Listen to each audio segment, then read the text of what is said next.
합니다. 방송을 통해서 이 예배에 동참하시는 여러분들도 진심으로 환영합니다. 음악을 통해서 우리에게 감동을 주시고 또 하나님께 영광을 돌려주신 여러분 모두 진심으로 감사드립니다. 성령님께서 이 시간 우리 마음속에 친히 말씀하여 주셔서 큰 은혜 받는 시간 되기를 간절히 기원합니다. 세상에 쉬운 게 없지만 이 자식 키우는 것만큼 힘든 일이 없는 것 같아요. 여러분 잘 아시는 한국의 유명한 축구 선수 박지성 선수 아십니까? 심장을 2개 가지고 있는 사나이라고 부르는 사람입니다. 그렇게 힘이 좋다고. 근데 요즘 애를 둘 낳아서 키우는 모양인데 애 키우는 게 쉽냐 축구가 쉽냐 했더니 축구가 훨씬 쉬워요 그러더랍니다.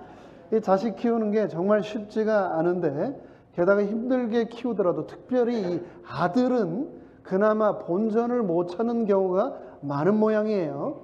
그래서 그런지 이런 우스갯소리들이 있습니다.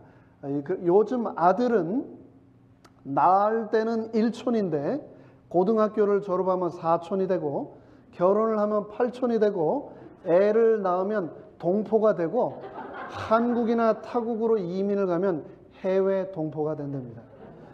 엄마들이 하는 3대 착각이라고 들어보셨나요? 며느리를 딸로 착각하는 엄마, 사위를 아들로 착각하는 엄마, 그리고 세 번째, 며느리의 남편을 아직도 자기 아들로 착각하는 엄마. 이는 엄마들이 요즘 절대서는 안 되는 3대 착각이라고 합니다. 또 이런 말도 있죠. 딸 둘의 아들을 하나 낳으면 금메달, 딸 둘을 낳으면 은메달, 딸 하나에 아들 하나면 동메달, 아들만 둘 있으면 목메달.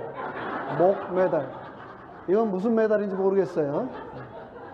웃을 수도 또 그렇다고 울 수도 없는 이 이야기들이 그냥 유머에 불과하기를 바랍니다. 근데 여러분 성경에도 목메달 부모가 있을까요?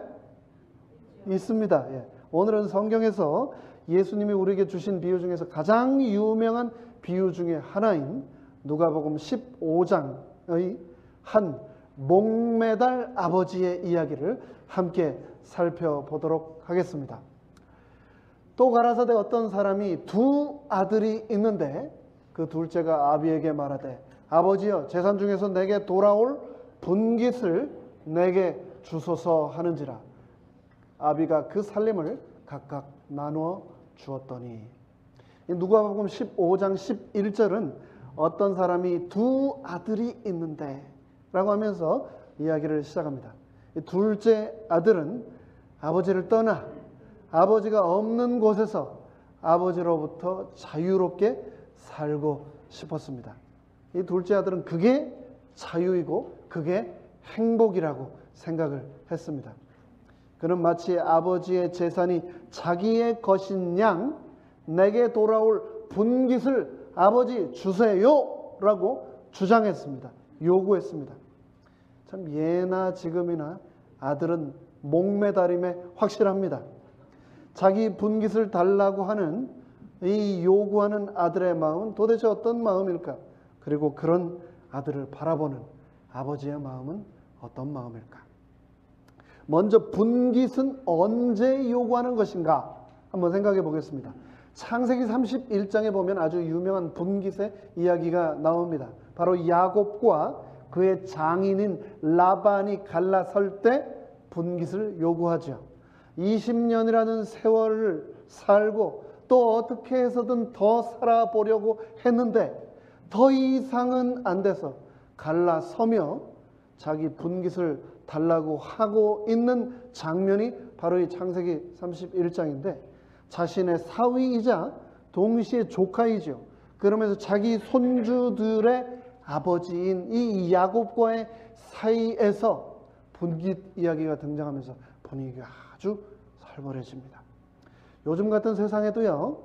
여자가 평생 남편 뒷바라지를 하고 살다가 살림살이를 하다가 이제는 더 이상은 못 살겠다라고 하면서 갈라설 때 분깃, 바로 위자료를 요구를 하는데 즉 분깃은 갈라섬을 전제로 할 때 이야기하는 것 것을 우리가 알 수 있습니다. 이제 나는 너랑 안 살 테니 내 몫을 달라. 그것이 바로 분깃입니다. 근데 자녀가 아버지에게 내가 당신 아버지를 떠날 테니 내 분깃을 주시오라고 말한다는 것은 더 이상 나는 아버지랑 함께 살기도 원치 않는다. 당신의 아들이 더 이상 이제는 내가 되기를 원치 않는다라는 것을 분명하게 말하는 것이고, 그것은 아버지 입장에서는 정말 제일 억장이 무너지는 그런 표현이 될 것입니다. 아버지랑 함께 살기 싫다는 것만으로도 불효인데 자기 몫을 달라고 한다면 아버지의 마음은 어떨까요?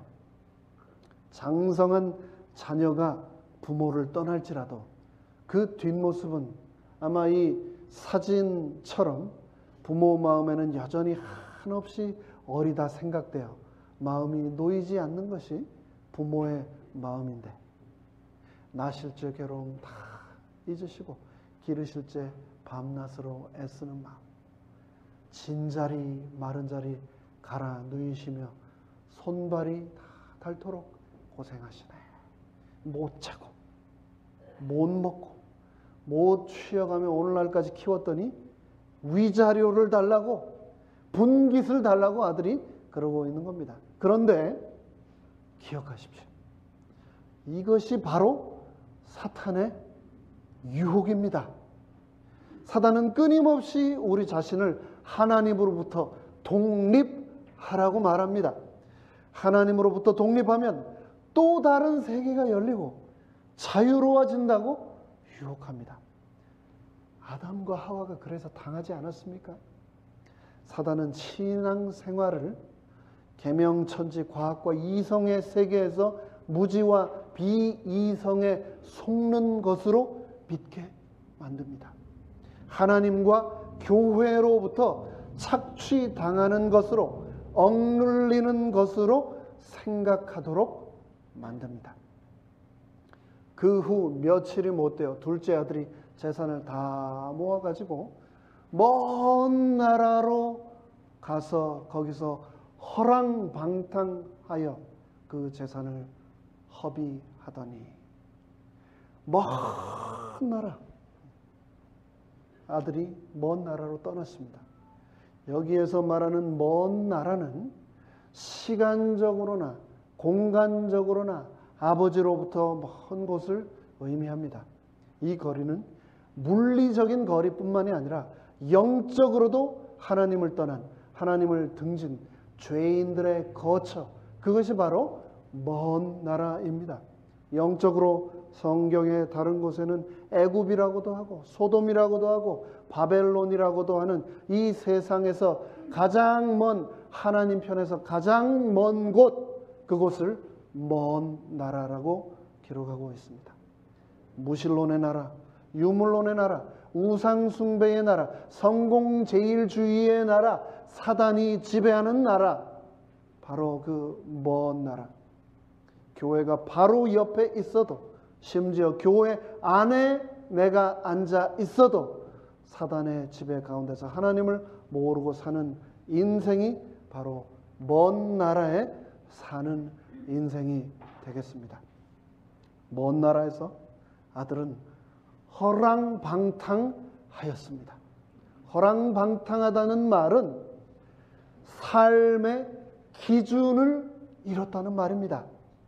자기를 통제할 수 없고 정욕대로, 쾌락대로 살다가 자기를 망가뜨렸다는 말입니다. 자유는 절대 방탕함이 아닙니다. 자유는 결코 방종도 아닙니다. 자유는 과정도 좋아야 하지만 결과도 좋아야 자유입니다. 나에게도 기쁨이 있어야 하지만 타인에게도 기쁨과 유익이 있어야 진정한 자유입니다. 나중에 집에 있던 큰 아들은 자신의 동생 둘째 아들의 허랑방탕함을 설명하기를, 아버지의 살림을 창기와 함께 먹어버린 이 아들이라고 하면서 동생의 죄를 지적을 했습니다. 그는 자기 아버지에게 이기적인 목적으로 달라고 해서 받은 재물을 오입하는 일에 다 허비해 버렸다라고 라고 실물 교훈에서는 또 말하고 있습니다. 하나님의 형상을 잃어버리고 하나님께로부터 받은 고유한 지위와 신분과 달란트와 분깃을 모조리 사단에게 빼앗겨 버린 상태, 그것을 허랑방탕이라고 성경은 말하고 있습니다.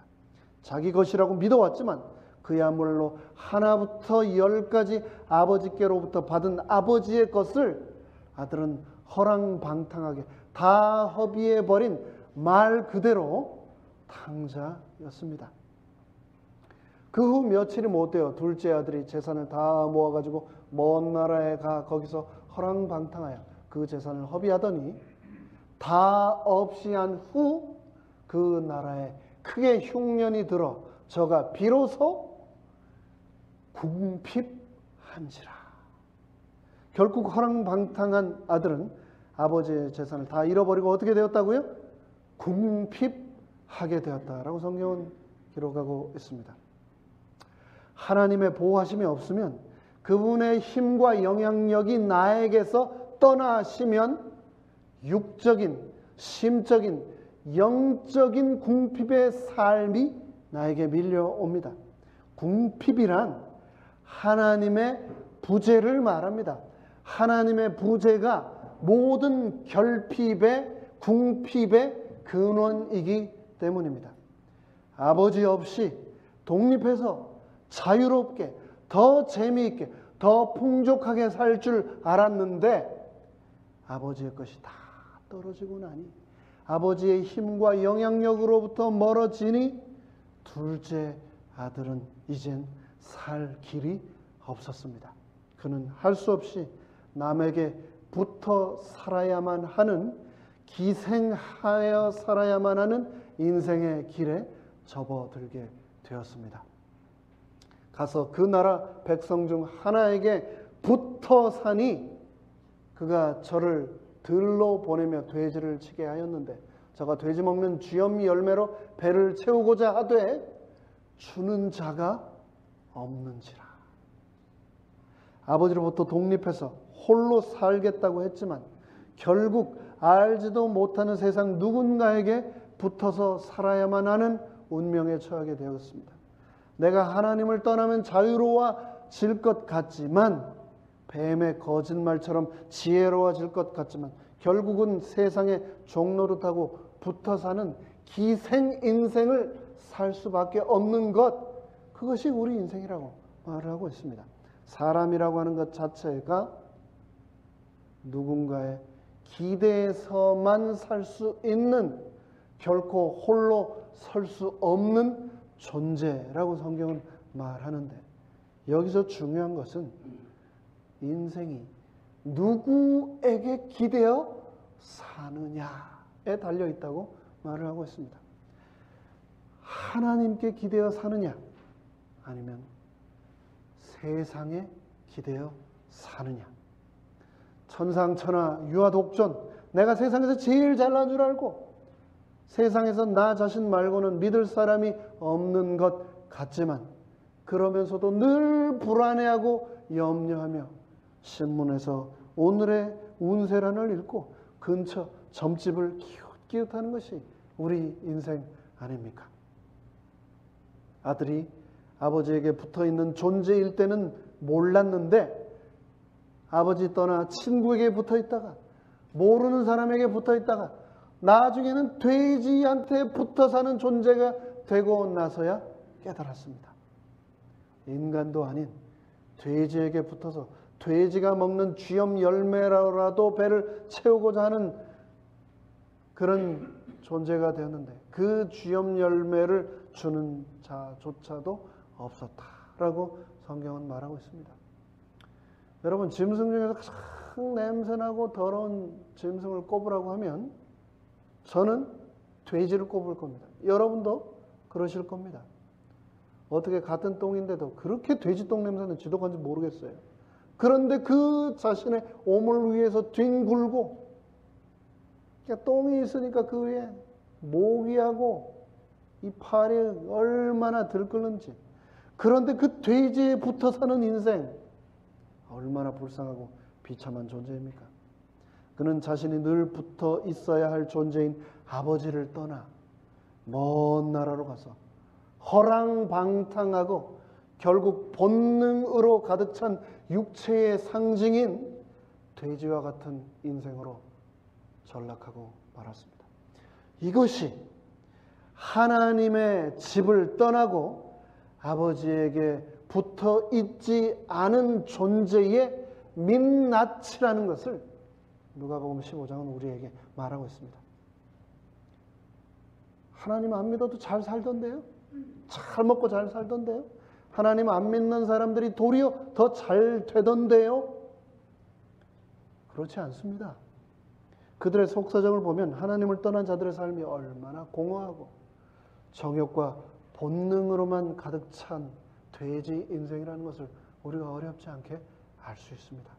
인생의 가장 깊은 밑바닥에서 탕자는 비로소 아버지를 기억하게 됩니다. 이에 스스로 돌이켜 가로되 내 아버지에게는 양식이 풍족한 품꾼이 얼마나 많은고 나는 여기서 주려 죽는구나. 스스로 돌이켰다라고 하는 말은 아버지 집에 있을 때 자신의 모습을 드디어 기억해내게 되었다라고 하는 말입니다. 인생의 끝에서 비로소 자기 자신을 보게 되고 자신을 보니까 나에게 아버지가 있었구나 라는 것을 기억하게 되었다는 겁니다. 자신의 모습을 보는 것, 그리고 자기의 상태를 깨닫는 것, 그리고 내가 누구인지를 아는 것은 정말 중요한 일입니다. 이것이 신앙의 시작점이고 이것이 죄인인 인생의 회복점이 되기 때문입니다. 자기의 상태를 되돌아보니까 비로소 거기에 아버지가 계셨다라는 것을 탕자는 깨닫게 된 것입니다. 내가 일어나 아버지께 가서 이르되 아버지여 내가 하늘과 아버지께 죄를 얻었사오니 지금부터는 내 아버지의 아들이라 일컬음을 감당치 못하겠나이다. 나를 품꾼의 하나로 보소서 하리라. 이 18절에 보면 아버지라고 하는 단어가 3번이나 반복됩니다. 그리고 20절에 아버지라는 단어가 또 2번 등장하고 21절에 또다시 아버지라는 말이 3번 다시 반복됩니다. 자기의 모습을 되돌아보고 자신의 상태를 깨달으니까 비로소 아버지가 보였던 겁니다. 그렇게 떠나고 싶고 그렇게 독립하고 싶었던 대상이었던 아버지가 깨닫고 보니까, 돌이켜 보니까, 회개해 보니까 이제 아버지만 그의 눈에 보였던 겁니다. 아버지는 탕자에게 유일한 소망이었습니다. 아버지는 탕자가 제기할 수 있는 유일한 힘이었습니다. 그는 일어나서 아버지께로 돌아갔습니다. 아들은 생각에만 그치지 않았습니다.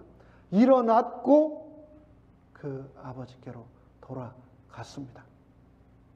이에 일어나서 아버지께 돌아가니 아직도 상거가 먼데 아버지가 저를 보고 측은히 여겨 달려가 목을 안고 입을 맞추니 아들이 가로되 아버지여 내가 하늘과 아버지께 죄를 얻었사오니 지금부터는 아버지의 아들이라 일컬음을 감당치 못하겠나이다. 죄를 지은 아들의 입장에서 아버지께 면목이 없었습니다. 염치가 없었겠지요. 그 많던 재산을 다 까먹고 거지가 되어 돌아가니 아버지 앞에 설 자신이 없었을 것입니다. 자기를 되돌아보니 아버지의 기준에 한없이 모자란 자신의 모습을 발견하게 된 것입니다. 그것을 본문에서는 아직도 상거가 먼데 라고 표현을 하고 있습니다. 이 모습이 바로 회개한 자의 위치입니다. 떠날 때는 어땠습니까? 자기 분깃을 당당하게 요구했습니다. 자기가 받을 자격이 있다고 믿었습니다. 아버지가 당연히 주어야 한다고 생각했습니다. 자기의 의로, 자기 자신감으로 가득 차 있었습니다. 교만함의 극치에 작은 아들은 이르러 있었습니다. 그런데 아버지께 이제 돌아와 보니 나의 의는 하나도 없었습니다. 염치도 없었습니다. 그 어떤 자격도 없었습니다. 한없는 죄인에 불과하다는 것을 깨닫게 되었습니다. 기독교는 내가 업적을 쌓거나 깨달음을 얻거나 내가 길을 찾아 어디론가 가는 종교가 아니라 아버지가 나에게 찾아오시는 종교입니다. 탕자의 이야기를 그린 그림이 수백 수천 점이 있습니다. 근데 그 중에서 저는 이 사진이 너무나 내 가슴에 와 닿아서 여러분께 함께 나누고자 보여드리고 있습니다. 유대인들도 한국 사람들하고 똑같습니다. 나이 먹은 남자 어른은 절대 뛰지 않는 것, 그게 그 사람들의 규례입니다.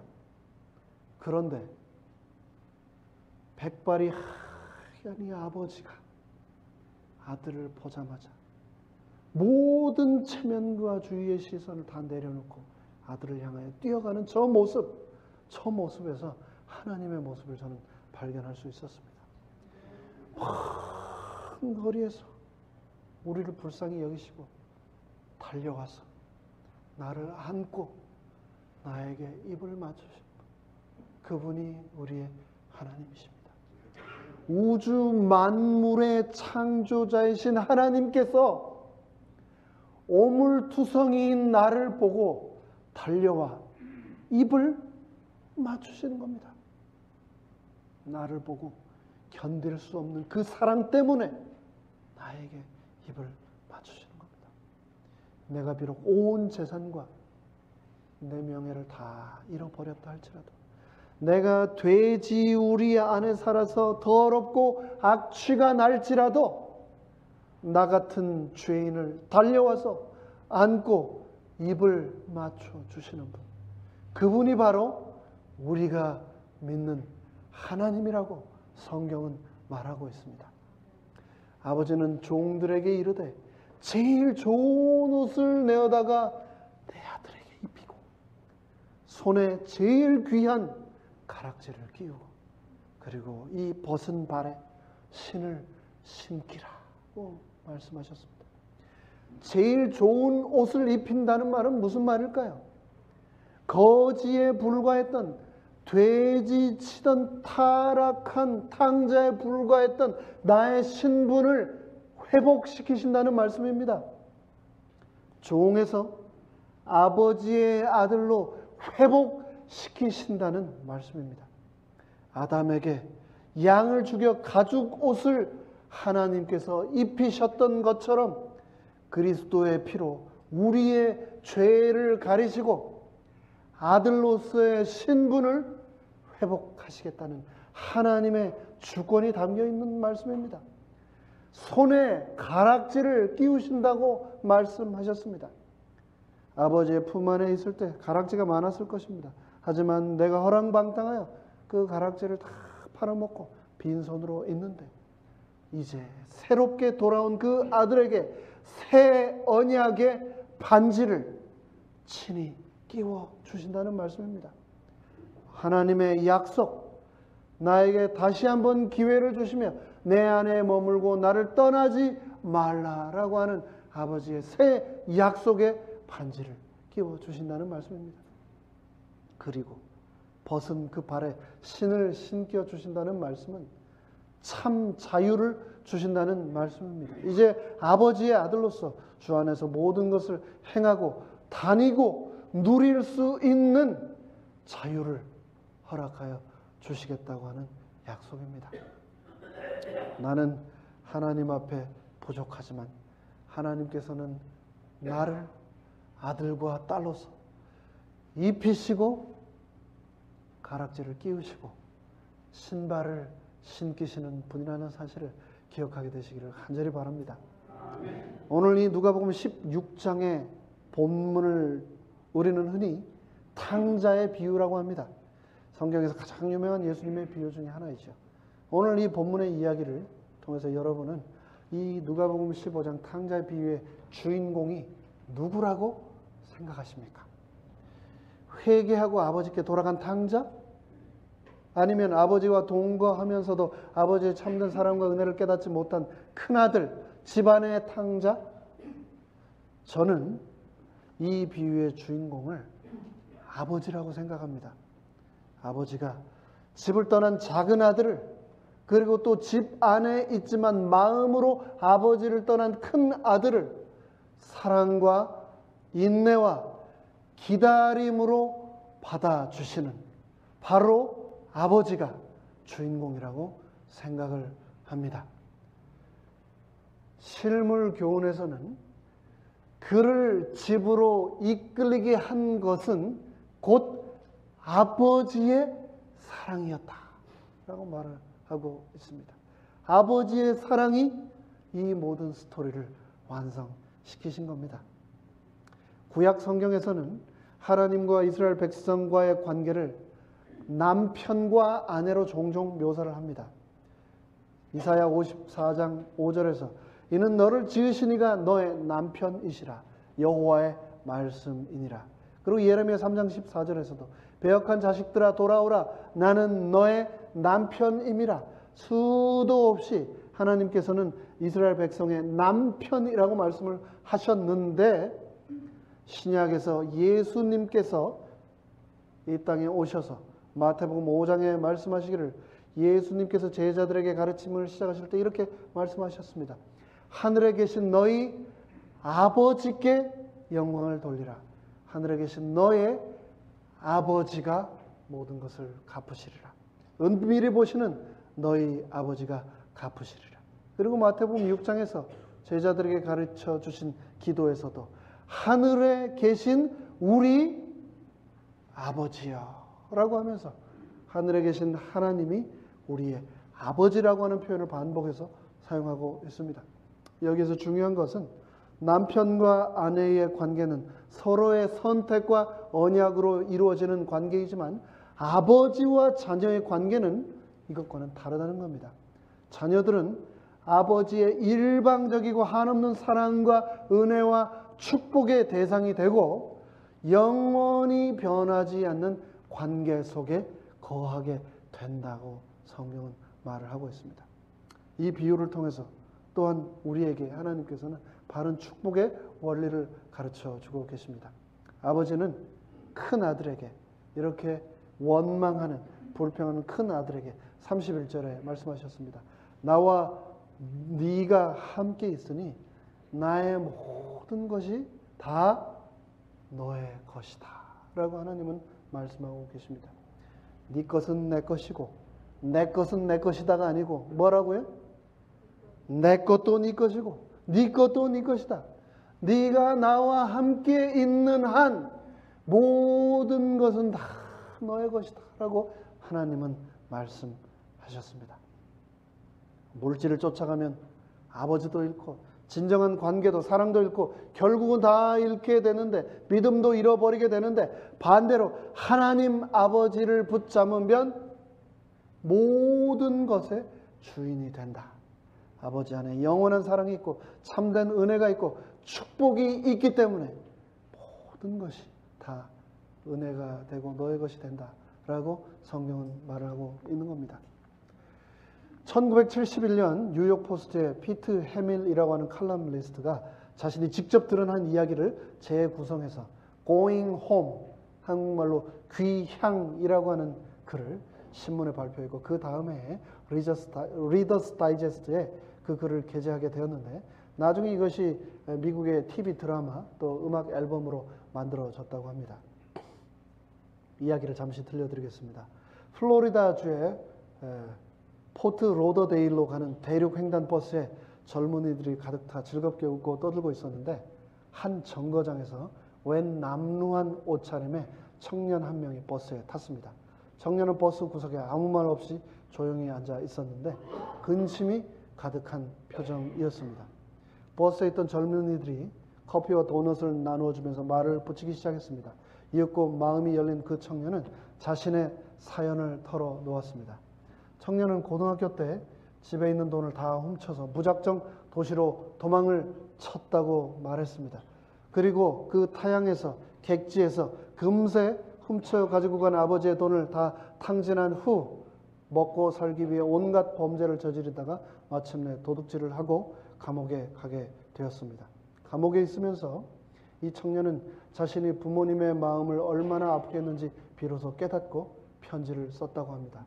그는 자신이 정말 잘못했으니 용서해 달라고 애절하게 호소하면서 하지만 자기가 지은 죄가 있으니 용서해 주지 않아도 원망하지 않겠다라고 편지를 썼습니다.